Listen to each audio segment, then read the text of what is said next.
My guest at this time is formerly known as Killian Dain in WWE, but he's going to take on Luke Jacobs this weekend in the opening round of Progress's Atlas Championship Tournament.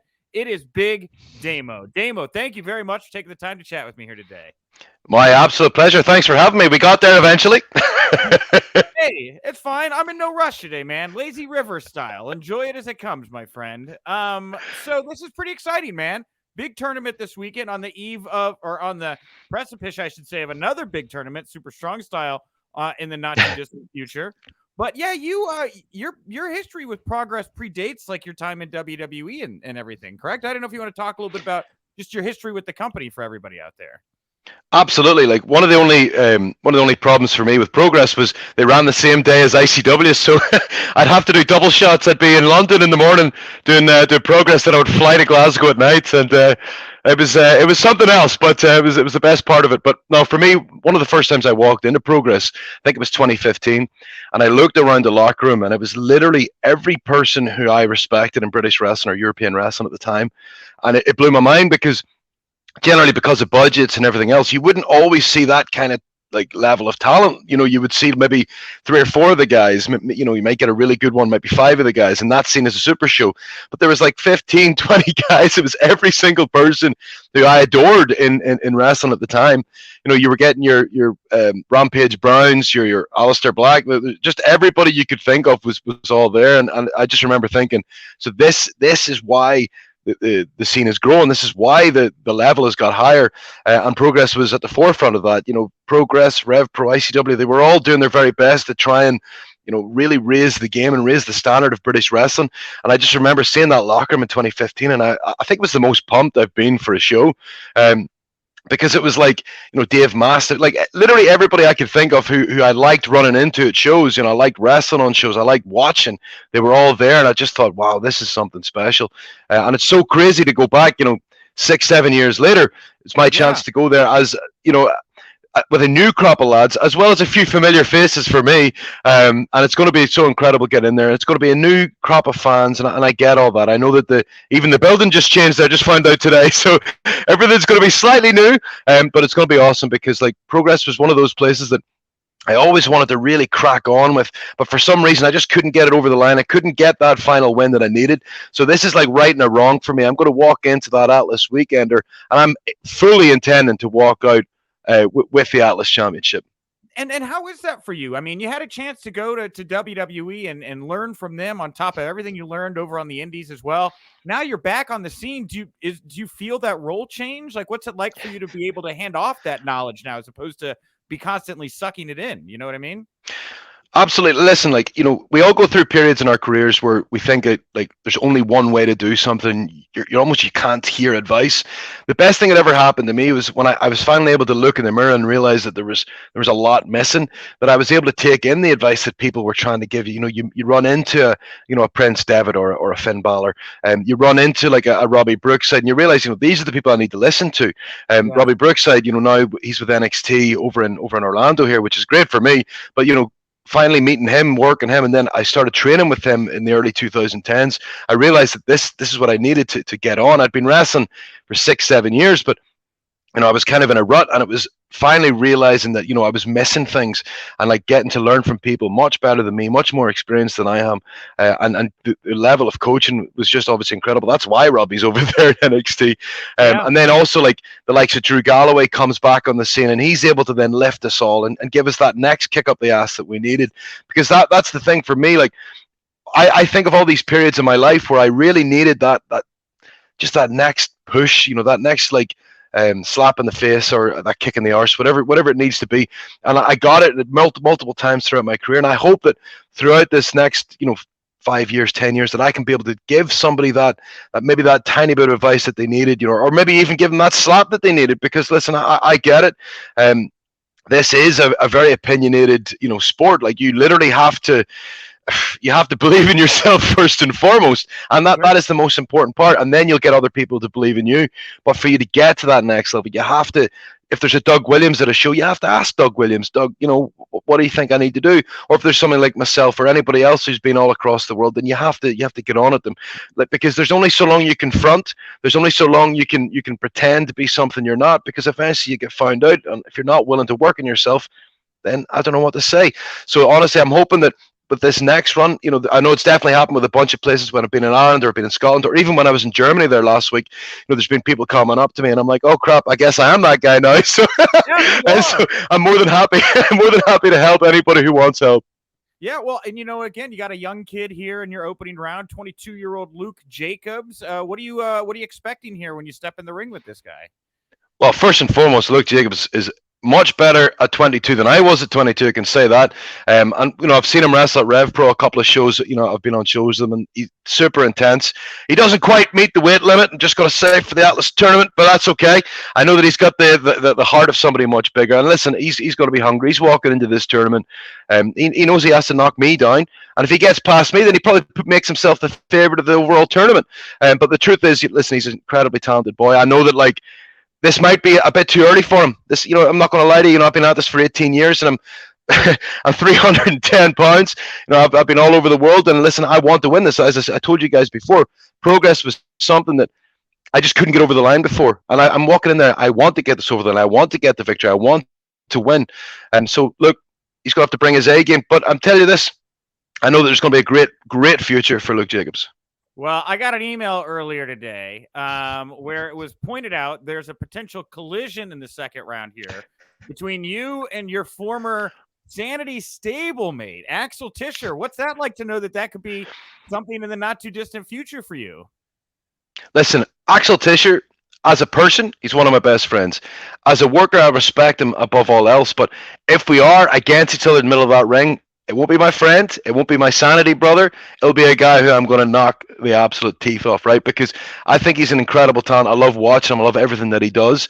But listen, he will just be in my way. We can drink about it after. We can go and have a couple of beers, and we can commiserate each other as need be. But listen, if there's anybody who I'd love to wrestle, it would be Axel Tischer. I think he's absolutely incredible. I don't think WWE really got to see the full scope of his ability. I think you got a little bit of on NXT UK. You got to see how good he was. He got some great singles matches there. But insofar as like on SmackDown or on NXT proper, you never really got to see how good Axel was. And I think he's right in that wrong right now in WXW Germany. He's in the shape of his life. He was the WXW champion until this weekend. Like, so listen, Axel is absolutely incredible. And like, I'm not taking away from his opponent, but I know that Axel's desperate to break out. Because he although he wrestled a bunch of times in England, he never made it a stable part of his career. So I know that he's thinking to himself, I could win this Atlas tournament, and I could be the guy who goes all across Britain with progress. And I get that. So I'm looking forward to getting in there with him. Listen, I think he's absolutely a stunning wrestler, and I'd love to get in there and kick his ass, to be honest. So. Yeah, man, for sure. And people loved Sanity, man, right? And like you talk about that, I mean, how we just kind of got a tip of the iceberg with him. I think that's true for the whole faction, really. But I mean, he's got a kind of maniacalness to him that was very tight. Like, I don't know, like you can't look away because you're just like, that guy might stab me or something like that when I'm watching him on TV. Well, Alexander Wolf and Nikki Cross, the two of them got themselves lost in the moment. I think they were so good at, like, I think with EY's the babbling leader. He's the almost like the Mandarin in Iron Man 3. That's what he's trying to go for, right? You can kind of tell, like, he's this crazy guy. I'm the stoic maniac behind him, and then I've got these two idiots here just running around crazy. I'm like, is he trying to keep up with these guys and not like bump into each other with those lights flashing on and off, right? Because and I loved it though, because they brought the energy, and I think like Wolf especially, because like if you watch Wolf wrestle, Axel Tischer, if you watch Tischer wrestle, he's one of the best technicians on the planet Earth, right? He's a jiu-jitsu specialist as well. The guy has a little bit of everything, right? And yet, when we were in Sanity, he just showed himself as this absolute maniac, and I loved it because I think like his character, what he was thinking almost in his head, he was thinking like, kind of like Joker or something like that, that kind of maniacal energy. I know, almost like he was almost trying to think like. Almost like a criminal, I guess. Like that's what he's trying to think along the lines of, and I massively respected it because, like, when I remember watching some of our entrances back, and like, I'm told, okay, we need you to be stoic, and that's fine. I'll be stoic. That's easy. Whereas those two just go absolutely nuts, and like it just, in my opinion, they brought the energy. They made Sanity what it was. They allowed us to become baby faces because, myself and EY, like, we were villains, and we were very comfortable playing the villains. But because of their two energy, Nikki and Axel, I think like people just got. We were endeared to them because of the way they got on, and then obviously like they started to like that what we could do in ring and everything else. But honestly, it was such a cool time. It was a cool thing to be a part of. The production, the music, everything was a that everybody always says when you go to WWE, that's the slight differences in production, and it's true. That's exactly what it is, because the first time doing that Sanity entrance, right, I didn't even get a chance to practice it, right. I just had to do it. Yeah. And I just remember thinking, oh my God, this is, because I'd watch it on TV thinking, Christ, that's amazing. And Yeah. then, lo and behold, I'm now a part of the group, and I'm like, oh Christ, I'm in the group now. And the beauty is, like, I'm there with Eric Young, who I wrestled in Impact. I'm there with Nikki Cross, who's my wife, and I'm there with Axel Tischer, who actually gave me advice, by the way. This is quite unknown. I met him a couple of times in WXW Germany, and he actually gave me advice for my tryouts with WWE, because he had just been signed and he was waiting for his visa to come through. And he gave me some brilliant advice that really helped me for those tryouts. And had it not been for him, there's a huge chance I might not ever have got signed. So I'm suddenly surrounded by people who I really like. Then I get to literally travel the world with them and find out that, I love EY, I love Axel, the brilliant people. And then obviously my wife, she's pretty cool as well. Sure. So wait, just like, spill a little did you know, were you dating Nikki before WWE? Did you guys meet in WWE? Like how? Oh God, no, we've been together for 14 years. So like, we actually, when we, this is like a tiny bit of inside knowledge that we did. Nobody really knows. We actually didn't tell WWE we were dating, because we didn't want it to be a reason why one of us would get signed or the other one would get signed. So I came over. This is brilliant. So Nikki gets signed, and she came about 6 months before me, right? And a couple of months in, I came over then, come over to see her. And I let Killian Dain know, who was at the time, he was working with WWE. And I said, listen, I'm going to actually be in Orlando. If you need me to sign anything, because I knew I was getting signed, but I was months away because of the visa, whatever else. And Killian's like, oh, yeah, sure, come along. There's a tryout, blah, blah, blah. So I turn up, and the first thing he says is, Damo, why are you in Orlando? And I was like, oh, I'm seeing my fiance. He's like, who's your fiance? I'm like, oh, Nikki Cross, she's my fiance. And he's like, what? And he marches me over to Triple H. He's like on the cross trainer, like on the elliptical, going nuts. And he's like, did you know that they were together? So like it ended up becoming this thing. It was hilarious, but we always kind of kayfabed it, and like we always try to keep our relationship kind of off the public register, because we never wanted it to be like a, oh, well, if I book him, I have to book her. If I book her, I have to book him. So we never tried to make it like a thing. We wanted just to do well on our own backs. And like, I know that with Nikki's talent, what she was doing, she was, going across Japan with Stardom and JWP, and she was all over with Shimmer and Shine and all these things. So like, I never wanted to be a hindrance for her career, and she was the same for me. She knew, like, I was starting to pick up serious steam like 14, 15, 16. So you just do your best to try and like, support each other, but try not to hinder each other. So it was really funny for people when they found out, oh, they're actually together. Yeah, shit, we've been together for, at that point, like 10 years or something. So wow. I kind of thought you guys met in the system or something like that. That's a great story, man. Well, I think we got that a lot. Now we obviously post photos together, which we didn't for a long time. But like, everybody thinks that we're only recently together. No, we got recently married. We got married 3 years ago. But we were together at that point 11 years. So wow. So 14 years in total. 14 years in total. I just got engaged after 5 years, and at the 4-year mark, she was like, it's time to shit or get off the pot. What are we doing? 11. That's a long engagement, man. That's a really long. Well, I think for us, we didn't need to be married, because we knew we were going to be together. Like, so it wasn't like it was a. I think we kind of realized it was more important for our parents and stuff like that, like, to get their memories and their photos and all that kind of thing. Like, so we're like, oh shit, we should really do it then. So we did it, and obviously for legalities and all that kind of stuff, it was probably the smart move regardless. So finally when we made that decision, we made it generally with our family in mind, because they weren't getting any younger, and we realized it was we really should stop thinking selfishly.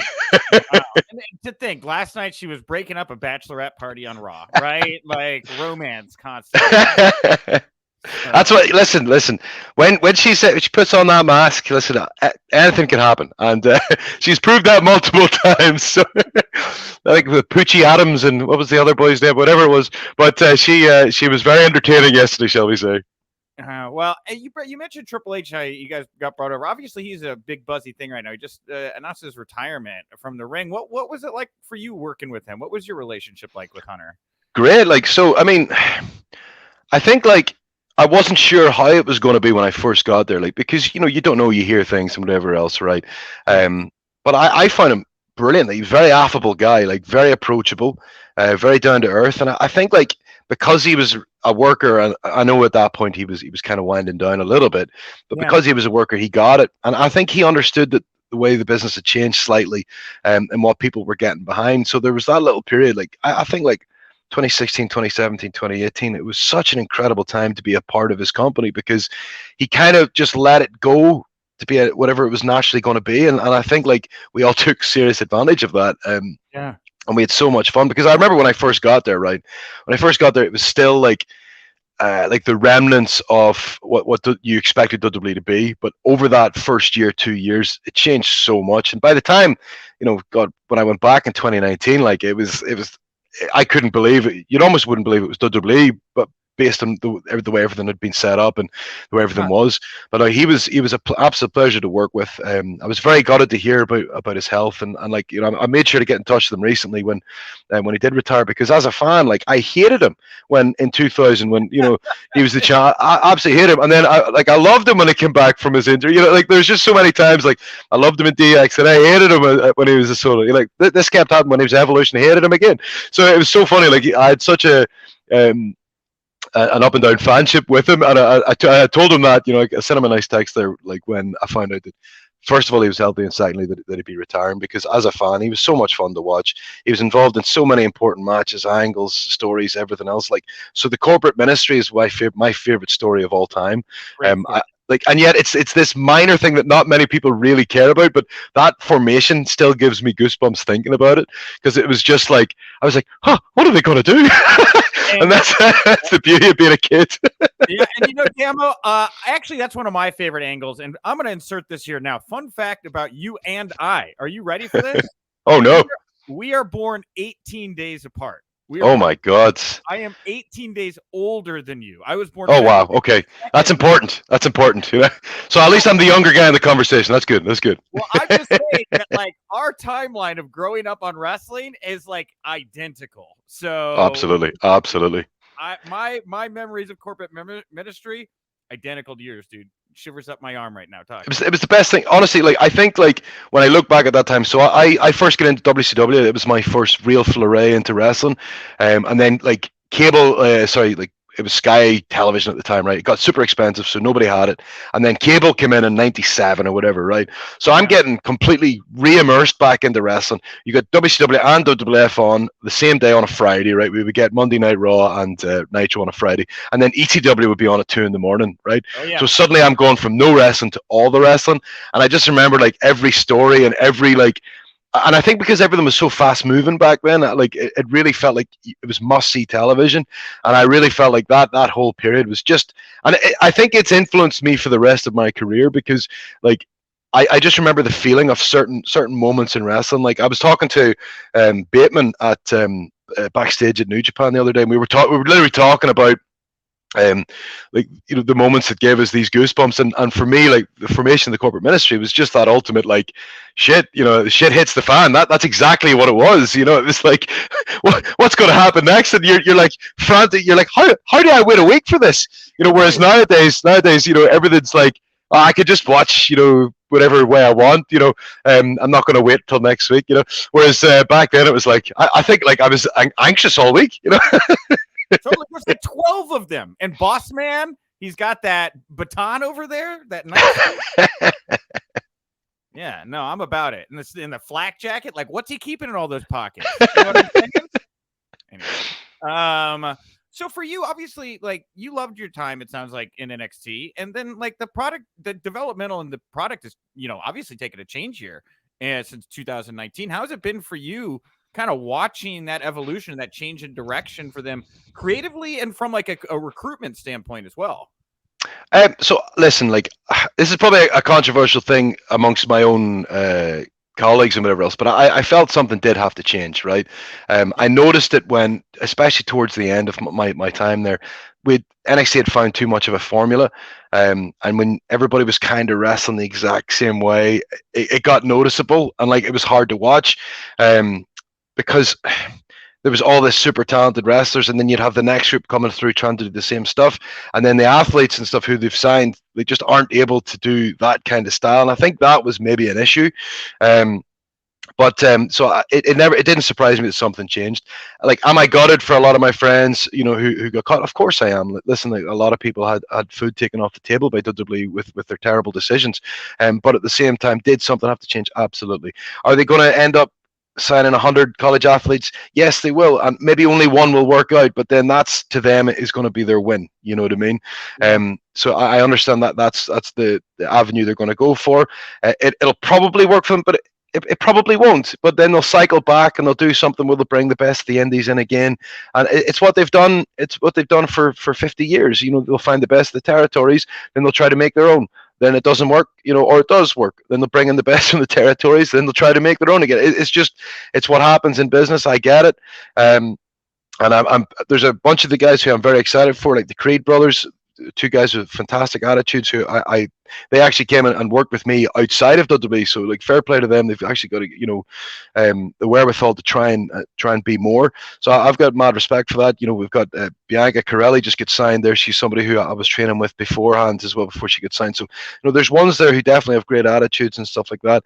I'm delighted for the likes of Braun Breaker, because when I first saw him, like, he maybe had one match, right, and he just did 2 or 3 things that I was like, shit, that's different. Good for him. Like, and like, look, he's had like 15 matches, and he's already done matches on Raw and stuff like that. So good for him, because like, there was something different about him. So I think the way developmental was, a lot of guys weren't getting the opportunity, like the Babatundes, the big Omos guy, Giant Omos. So they weren't getting opportunities on NXT TV. So that's where it was a problem. These guys weren't getting ready for Raw or SmackDown. So of course something has to change. And I noticed it, like, when we were doing matches and stuff like that. And it's like, you're like, it's a very similar formula in every match. You know what I mean? Whereas that's not what the main roster is. That's not what the main product's going to be.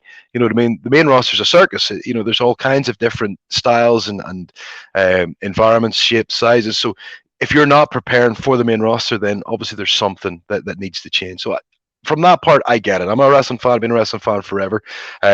Was I gutted at the time? Of course I was. Listen, like, I think there's a lot I could have given to the next crop of guys. I think I was actually training people the day I got fired. So it's one of those. It's one of those things. But listen, at the same time, what is WWE's loss will be the rest of the world's gain, because what I'm able to take out to the rest of the world, brilliant. I'm going to be able to help influence the next group of people in America or Europe, or even maybe in Japan, whatever else. So I'm going to be able to take my knowledge and help the rest of the world, and I'm more than happy with that. I can tell you that. Hey, look, I don't know a single person that did not like your pairing with Drake Maverick. I think Oh, just me then. So am I the only one who disliked it? Is that how it works? you were a real asshole to him, and you need to apologize to Drake. He's a plucky little fellow who's trying his best, okay? And Listen, you obviously have not spent time with Drake Maverick if you're thinking that he's a great person, right? Listen, what you saw on screen was exactly how it was off screen. I can tell you. He still annoys me when he calls me or texts me. When we're in a group chat together, he still pisses me off then. Even when I hear stories from him from other people, it still pisses me off. So that's no, Drake Maverick. Drake Maverick is one of those guys I've known Drake Maverick maybe 17 years or something, right? I absolutely adored Spud as a person, as a guy, but he does do everything to annoy me at all times. So what you saw there was about as close as it gets to reality, I can tell you. All right. Hey, Damo, I want to thank you so much, or Damo, I want to thank you so much for the time here today, man. Definitely, we'll bring you back here maybe around Super Strong Style. There's like other stuff I could have, chewed your ear off here about today, but we'll find more time later, I guess. It's going down this weekend. The Atlas Championship Tournament. presented by Progress. Anything you want to put over here? You want to tell people where they can check it out, buy tickets, anything like that? Well, absolutely. Listen, just very quickly on the Progress side, listen, you've got Joe Hendry's going to be against Ricky Shane Page. Joe Hendry is a trainee of mine who's absolutely killing it right now. You know, we worked together 10 years ago. He came into Glasgow doing my absolute head in. Just, it's very similar to Spot, actually. But listen, he was always asking questions, always trying to learn more. And the way he's bulked up, he's now like 250, 260. He's ready to go. I think he's ready to get himself back on television as soon as possible. And I can see it happening. You know, what he did at Ring of Honor the other week was just a part of what he's got to offer. So I know that him and Ricky Shane Page are going to absolutely kill it. Whichever one of them gets in there with Jonah is going to have probably a match of the night contender. Great fucking talents, all of the above. So I'm looking forward to that side of the bracket as well as my own side of the bracket. And whichever one of them makes it through to the final, I'm going to kick the absolute head in off, right? But for everybody else, you want to follow me, it's at Damo Mackle on Twitter, Instagram, Pro Wrestling Tees /Damo Mackle. And I'm also twitching under at Great Black Otaku. At Great Black Otaku. You'll see me every now and again doing some terrible twitching. But that's where you can follow me. And hopefully, if you can come out this weekend for Progress, looking forward to getting back in there with all the lads. Progress, one of those places that I said, no matter what, I would go back there and I would conquer. And that's exactly what's going to happen this weekend. Wow. Dude, that was perfect, Damo. Thank you so much, man. Really enjoyed talking with you, and definitely want to have you back when when the next big thing comes along, dude. This was a great conversation. My pleasure, Nick. Thanks for having me. Hope